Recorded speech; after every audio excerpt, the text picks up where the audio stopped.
Do you feel guilty for setting boundaries? Many betrayed partners do.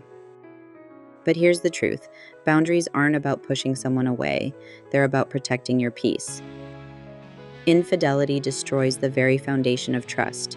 Suddenly, you're left unsure of what's safe, what's real, and what's okay. Boundaries are how you begin to rebuild that safety, not by controlling the other person, but by protecting yourself and clearly communicating what you need.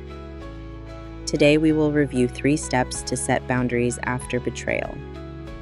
Step 1. Identify your non-negotiables. Ask yourself, what do I need in order to feel safe enough to stay and heal?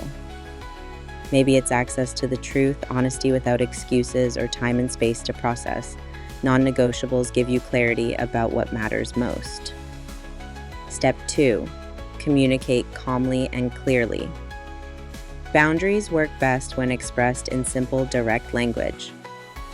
Instead of blaming, say, "For me to feel safe, I need transparency with phones and messages," or "I need you to attend counseling with me." The goal is clarity, not conflict. Step 3. Enforce boundaries with consistency. Boundaries without follow-through are just words. If your boundary is crossed, decide ahead of time how you'll respond.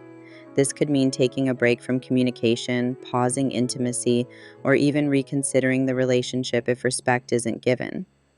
Consistency shows you value yourself. Boundaries aren't rejection, they are requirements. They are not punishment, but protection. And they are the pathway back to safety, respect, and healing.